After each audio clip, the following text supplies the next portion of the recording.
Dictation start होगा 5 second बाद। Start.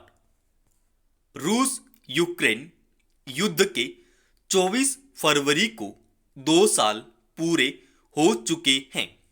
तो 7 मार्च को इजराइल हमास युद्ध के भी 5 महीने पूरे हो जाएंगे। दोनों युद्धों से दुनिया भर में अर्थव्यवस्था और आपूर्ति श्रृंखला पर असर पड़ा है, लेकिन इन्हें रोकने की अंतरराष्ट्रीय कोशिशें नहीं की बराबर हो रही है।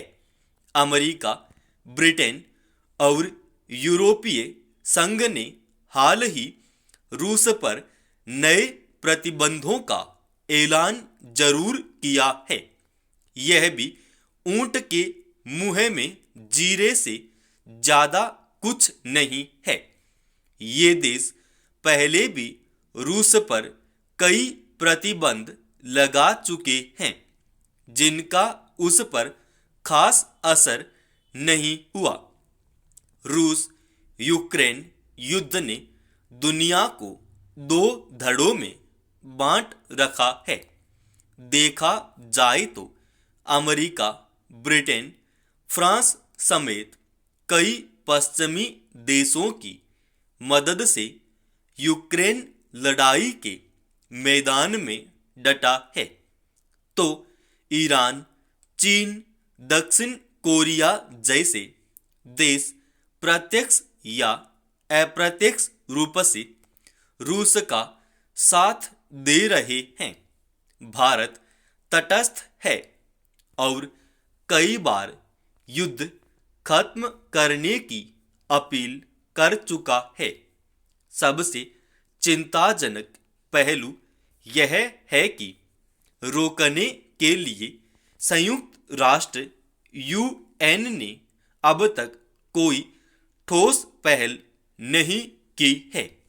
युद्ध की शुरुआत के बाद संयुक्त राष्ट्र के महासचिव एंटोनियो गुटेरेस ने मानवता के नाम पर हमले रोकने की अपील की थी।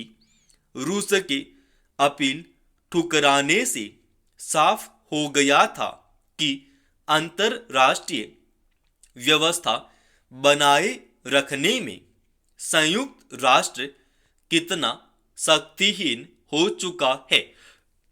दूसरे विश्व युद्ध के बाद इस संगठन की स्थापना दुनिया में शांति और सुरक्षा सुनिश्चित करने के मकसद से की गई थी। इस मोर्चे पर इसकी भूमिका हमेशा सवालों के घेरे में रही है। यूएन के गठन के 10 साल बाद ही अमेरिका वियतनाम युद्ध हुआ, जो 10 साल चला। 80 के दशक में ईरान इराक युद्ध और 1992 में बोस्निया के गृह युद्ध में भी इस संगठन की विफलता सामने आई थी। रवांडा में 1994 का नरसंहार रोकने में भी यूएन विफल रहा।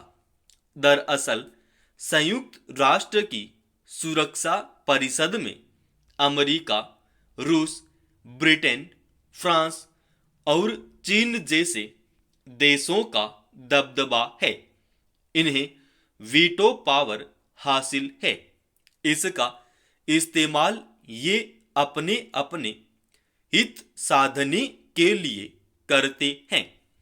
यूक्रेन पर रूस के हमले के बाद 2022 में सुरक्षा परिषद के निंदा प्रस्ताव का 15 में से 11 सदस्य देशों ने समर्थन किया था, लेकिन रूस के वीटो के कारण प्रस्ताव पास नहीं हो सका। बड़े देश वीटो के जरिए संयुक्त राष्ट्र के मूल उद्देश्यों पर प्रहार कर उसकी प्रासंगिकता को लगातार चुनौती दे रहे हैं। यूएन की पूर्व महासचिव बुतरस घाली ने अपनी आत्मकथा में लिखा था कि वीटो पावर वाले देश अपने हिसाब से यह संगठन चलाना चाहते हैं। जब तक वीटो सिस्टम खत्म नहीं होगा तब तक सुरक्षा परिषद आजाद होकर काम नहीं कर सकती।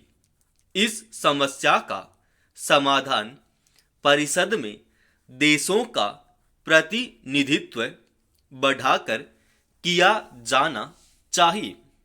समाप्त।